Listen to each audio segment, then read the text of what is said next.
ক্যামেরায় আপনারা ধরে ফেলেছেন বলে প্রশ্ন করছেন বলে উত্তর দিচ্ছি। দেখুন ব্যাপারটা হচ্ছে আমাদের হাসানুজ্জামান, আমাদের রেজাউল, আমাদের মহিউদ্দিন, আর একটা হাসানুজ্জামান আছে দেগঙ্গাতে, 4 জন কর্মীকে এই আমাদের পার্টি তৈরি হওয়ার পর থেকে শহীদ হতে হয়েছে। করে দিয়েছে তৃণমূল কংগ্রেস 4 জায়গাতেই, কিন্তু তাদের পরিবার পরিজনের সুবিধে অসুবিধাতে আমরা তাদেরকে ছায়ার মতো আগলে রাখি। এই মহিউদ্দিন থেকে শুরু করে এখানে আমাদের রাইনুর আছে, এখানকার আব্দুল শুকুর আছে, তারপরে শরীফুল আছে, আসাদুল এই অঞ্চলের দায়িত্বশীল, এবং ওখানে কারিমুল আছে, ওইদিকে ভোগালিতে ওহিদুল আছে, আমিরুল বাগেরা আছে, যারা আছে সবসময় তারা তাকে করে। শওকত মোল্লা সাহেব তো অনেক ভুংভাং কথা বলছে, তার কি লাগবে? শওকত মোল্লারই তো খুন করেছে, অসভ্যতা গুলোই তো খুন করেছে। এই খুনের দায় আরাবুল ইসলাম সাহেব তো জেল খাটলো, এবার তো শওকত মোল্লা সাহেবের পালা। আমাদের মহিনুদ্দিনকে খুন করলো, আর মহিউদ্দিনের হয়ে ও সাফাই গাইছে। দীর্ঘক্ষণ কথাবার্তা বললে, দেখুন কিছুই অভিযোগ নয়। দেখুন যার সন্তান হারা, তার সন্তানটাই দেখাচ্ছে না, তাকে আবার তাছাড়া অন্য কি ডিমান্ড থাকতে পারে? মিস করছে তারা। আজকে থাকলে বলছে যে বাস্তব কত হাসি মুখে আমার সাথে কথা বলতো, ঠিক কথাই তো। সত্যি তো বেদনা দেয়, কত প্যাথেটিক। কি সন্তান হারা কার জন্য হলে? শওকতদের জন্য, শওকত মোল্লা সাহেবের জন্য হয়েছে। এর জবাব আমরা নিব।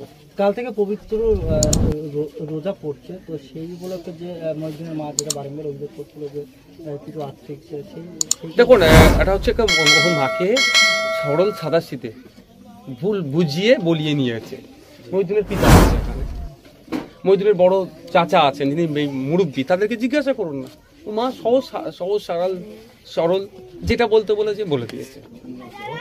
আমরা বিভিন্ন সময় বিভিন্নভাবে, শুধু আর্থিক নয়, আর্থিক সহযোগিতা করতেই হবে, বিভিন্নভাবে সহযোগিতা আমরা করে থাকি।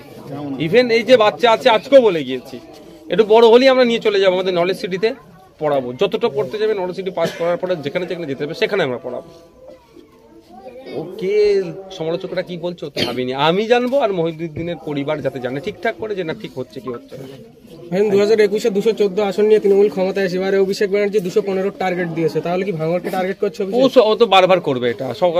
শুভেন্দু অধিকারী সিটকে টার্গেট ওরা করবে না, ওরা বাকি যে 77-78টা বিজেপি জিতেছে সেটা নিয়ে করবে না, করবে কে? আইএসএফকে নিয়ে। কারণ আইএসএফ ওদের মাথা ব্যথার কারণ হয়েছেন, ওরা নোংরামি করছে, ওরা সংখ্যালঘু তোষণের নামে সংখ্যালঘুদের শোষণ করছে, আদিবাসী প্রীতির নামে আদিবাসীদের জলজমি জঙ্গলের অধিকার কেড়ে নিচ্ছে, 5th শিডিউল 6th শিডিউল তার বাস্তবায়ন করছে না, ফেক এসটি/এসসি সার্টিফিকেট নিয়ে অনেক জলঘোলা করছে। এই সমস্ত বিষয়গুলো আমি ধরে দিচ্ছি, আইএসএফ ধরে দিচ্ছে, ফলে ওদের চক্ষু চলে উঠছে, এই জন্য টার্গেট করছে।